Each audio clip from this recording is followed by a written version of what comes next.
blood, ambition, decay.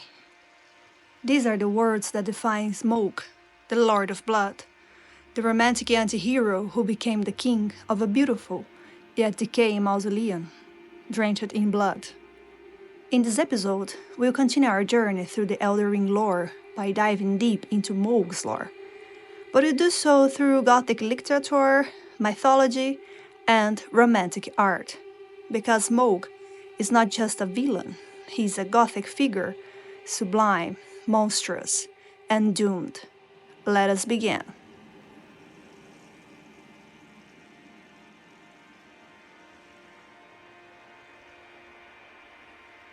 Mohg, the Lord of Blood, was born an unwanted prince of the golden lineage, a omen twin of Morgoth, a curse with horns and shackled deep beneath Lendil.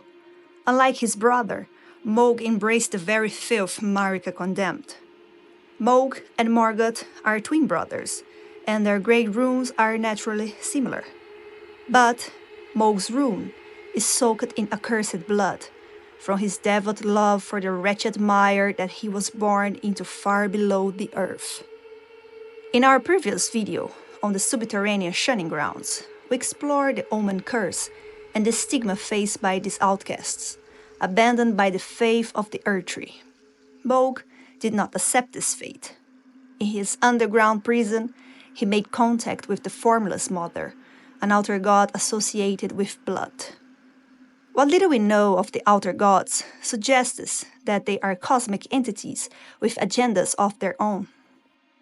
Incomprehensible beings who influence mortals to further their will, much like the greater will itself. The Formless Mother took an interest in Mohg's omen nature and power, convincing him to build a cult of blood in her name. Embraced by the Formless Mother, Mohg began crafting a new dynasty, one that would reject the Golden Order and its alliance to the greater will. Instead, it would be rooted in blood and in the rites of sacrifice.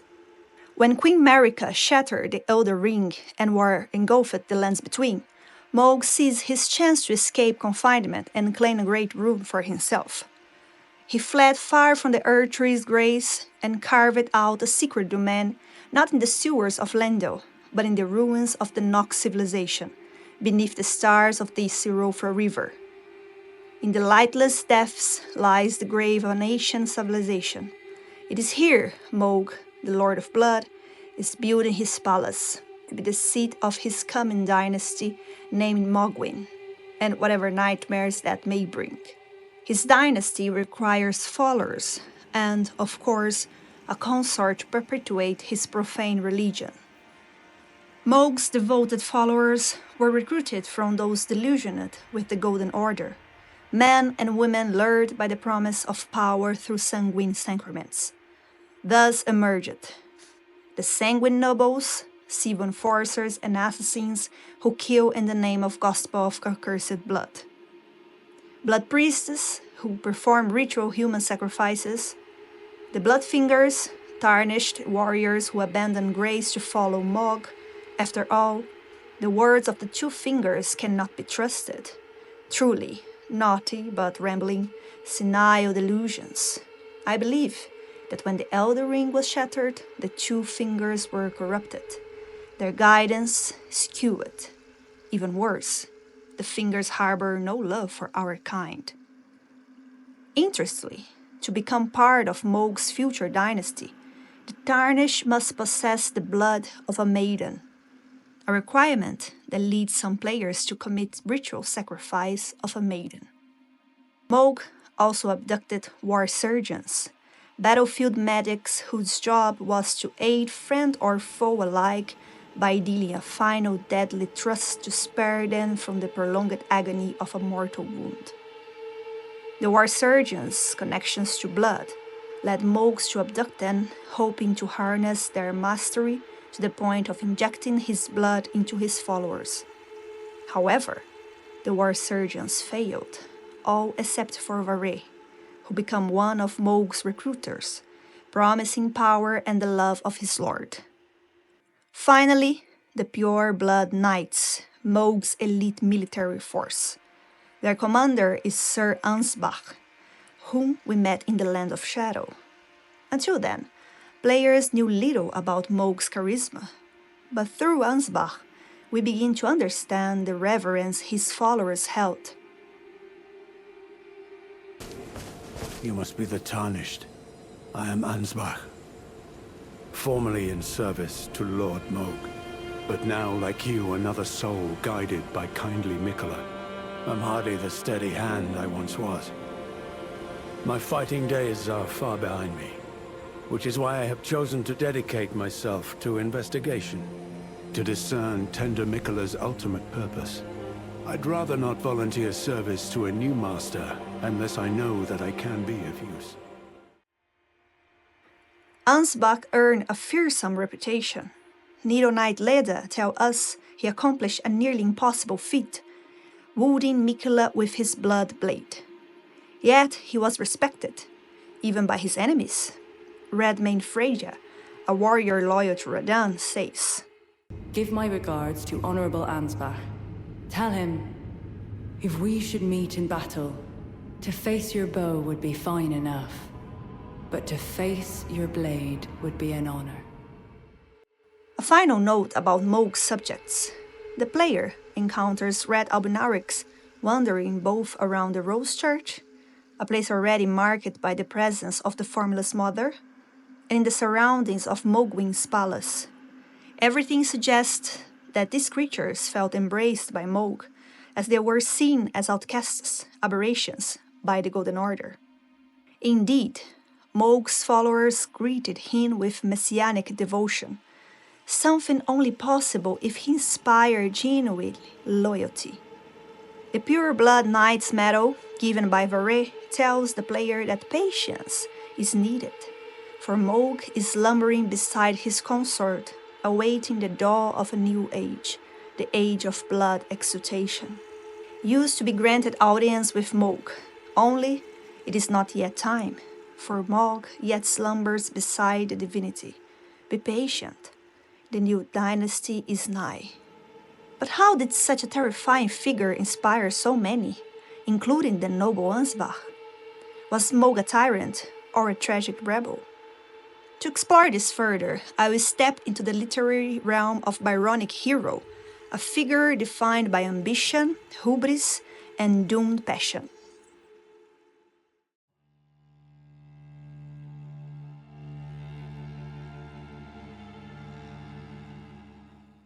Mohg is a character marked by hubris, by an unshakable belief in his ability to defy the dominant order. While others fear the influence of the outer gods, Mohg embraces the Formless Mother to prove that he is not merely a cursed omen, but something greater.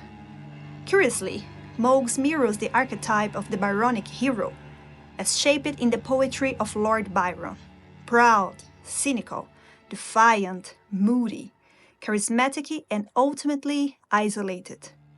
In the words of Manfred, the protagonist of one of Byron's epic poems, "Away, I will die as I have lived, alone." Interestingly, Mohg also strongly resembles John Milton's Satan, the central figure in the Paradise Lost. Although the work was written during the Renaissance, in 1667, it was embraced by the 19th century Romantic writers. Satan was seen as an anti-hero who defended freedom, opposed divinity order, and embodied the spirit of rebellion, walking hand in hand with the ideals of the Romantic movement. In Milton's own words, "Better to reign in hell than serve in heaven." Mohg indeed chooses to reign in the hellish depths below, rather than serve the greater powers above. This defiant pride, born of injustice and suffering, gives Mohg a vibe of an anti-hero whose very existence is a revolt against the order. Despite his monstrous nature, Mohg possesses a magnetic charisma that draws followers to him. He's eloquent, aristocratic, and bold. When the player finally reaches his palace, Mohg greets us, not with simple rage, but with chilling elegance. "Welcome, honored guest, to the birthplace of our dynasty. Mohg's stone is almost gracious, as though the tarnish were an invited guest at his grand coronation. The effect is uncanny, much like Count Dracula beckoning Jonathan Harker into his castle. Welcome to my house. Enter freely and of your own free will. Mohg has some strange charm, which makes his savagery all the more terrifying. He appears not in rags like the other omens, but in noble attire fit for a king. Yet beneath it, he is still an omen with twisted horns and wings. In him, beauty and deformity blend together in a strange and unsettling form. This duality is central to the Byronic archetype, men who are splendid and sinister, cursed yet compelling. Lord Byron himself was described by an English noblewoman in 1812 as mad, bad, and dangerous to know. Mohgs know he's a dark figure, and he embraces his damned fate. Much like Manfred and Harold, heroes of Byron's poems, both tormented wanderers through a world that no longer welcomes them. And now I am in the world alone, upon the wild, wild sea. But why should I for others groan, when none will sigh for me? Mohg and other Byronic figures are marked by hubris, a relentless pursuit of recognition and the lack of restraint that excessive pride can provoke. Obsessed with becoming the king of a new dynasty that would break away from the Golden Order, Mohg commits one of his most impulsive and dangerous acts. He abducts the Empyrean Miquella. Mohg desired Miquella, demigod perpetually youthful and hailed as the most benevolent of the golden lineage.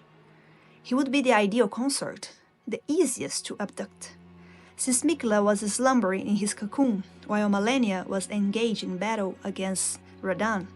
We learn this from Gideon Ofnir, who tells the player, So, the Halig tree, now but a husk. I heard speculation Miquella embedded himself in the Halig tree. But, before he could finish, someone cut the tree open and absconded with his infant form. Thus, in such a vulnerable state, Miquella was easily taken from the Halig tree. The reason for his capture is clear. Miquella was an Empyrean and could ascend to godhood, just like Marika. Mohg would then become his king consort, just as Godfrey once was. Mohg and Miquella both part of the dynasty of blood, with the formless mother taking the place once held by the greater will. Mohg fed Miquella with his own blood and even entered the cocoon, assuming the role of a prince awaiting his betrothed awakening. The plan seemed flawless, but Mohg failed to consider one crucial detail. Miquella never woke from his deep slumber. Wishing to raise Miquella to full godhood, Mohg wished to be his consort, taking the role of monarch. But no matter how much of his bloody bedchamber he tried to share, he received no response from the young Empyrean. The scene is profoundly disturbing, profane, obsessive, and deeply tragic. Mohg, in his devotion, has crossed the line into delusion. What he loves he tries to possess. What he cannot possess he sanctifies in blood. It is impossible not to think of the myth of Hades and Persephone when consider Mohg and Miquella. Mohg, like Hades, is a lord of an underworld who becomes infatuated with a figure of purity. And just as Hades abducted Persephone to make her his queen in the underground, Mohg abducts Miquella to crown him in the darkness of his mausoleum. The parallel is almost literal. Persephone was found in a garden, Miquella in the Halig tree. Both are a spirit away to an underground, macabre palace. But there is one key difference. In Greek myth, Persephone accepted her fate, allowing herself to be with Hades for half the year, while spending the other half in the beautiful world above. In Mohg's history, Miquella gives Mohg nothing. The young demigod remains deathly still in his cocoon, refusing to acknowledge Mohg in any way. Literary parallels continues. There is an element of the Byronic taboo relationship here too. You know what I'm saying, right? Mohg and Miquella are half-brothers, both children of Marika. Mohg's love is thus a taboo, a huge transgression. This evokes Lord Byron's Manfred, where the noble is tormented by guilt over a forbidden bond with his sister Astarte, itself inspired by Byron's real-life relationship with his half-sister Augusta. Other romantic authors explore similar themes. Edgar Allan Poe, in works like Lenore and The Fall of the House of Usher, hinted at forbidden affections and tragic decay. In Lenore, love between cousins is expressed openly. In The Fall of the House of Usher, the theme is more subtle. The narrator describes strange details that may lead the reader to deduce there is indeed a relationship between the siblings. But nothing is stated directly. After all, Roderick Usher, the master of the mansion, is ill and suffering from the decay of his mind. We perceive this relationship through the eyes of the narrator, Roderick's friend. And of course, we cannot forget the other twisted relationship in the game, Miquella and Radahn. But Mohg does not realize that he is not truly in control of this relationship. In a macabre twist of fate, it shows to us that Miquella has manipulated Mohg all along. Miquella is the most fearsome Empyrean in part because of his ability to compel affection. The young Empyrean, even in his deep sleep, managed to cast a charm of love over Mohg, bending the omen's will to his own purpose. And even when it comes to Miquella, even knowing he is the main villain of the DLC, I like to believe that at some point he was good. Good enough to care for the outcasts and create the refugee of the Haligtree. What do you think? Anyway, we learned this new information in the DLC after speaking with Sir Ansbach, who remembers everything once Miquella discards his great broom, thus breaking the enchantment he had cast over so many men and women. Once, in an attempt to free Lord Mohg from his enchantment, I challenged tender Miquella, only to have my own heart rather artfully stolen. I knew not how weak I was. I believed that with sufficient mastery, even an Empyrean would be within reach of my blade. I could not have been more mistaken. Miquella the Kind is a monster, pure and radiant. He wields love to shrive clean the hearts of men. There is nothing more terrifying. This knight, once a loyal pureblood in service to Mohg, discovers that his master has been deceived, merely a victim, a tragic hero. Such irony, Mohg, who sought to make Miquella his, ended up belonging to Miquella, like so many others. In the end, Mohg is slain by the Tarnish, his new dynasty destroyed before it could even begin. The grand romance Mohg has envisioned is revealed as an utter sham. Miquella remains asleep, waiting for his true consort, Radahn. In a cruel twist of fate, Miquella not only destroys Mohg's dream, but also his physical body. We learn that Miquella's followers stole Mohg's corpse to use as a vessel in the secret ritual to ascend to godhood. Mohg's final role was not that of a husband or a king, but merely a carcass for Miquella's plan. He has forsaken Lord Mohg's soul. He desires only his empty shell. It beggars belief, but I'm afraid tender Miquella fails to grasp the humiliation implied by this act. One thing is certain. My dear lord deserved better.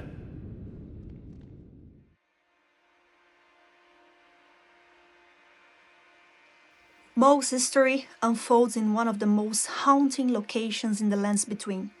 The palace, or perhaps mausoleum, lies beneath the earth, in a realm once inhabited by the Nox, beneath a false sky that mimics starlight.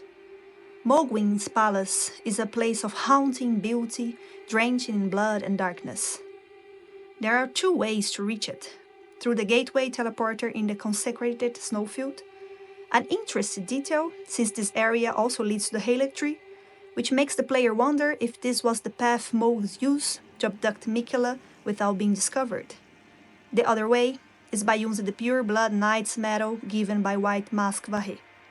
In the depths of the Siofra River, Mohgwyn's palace rises like a Gothic castle lost in time. In the lightless depths lies the grave of an ancient civilization.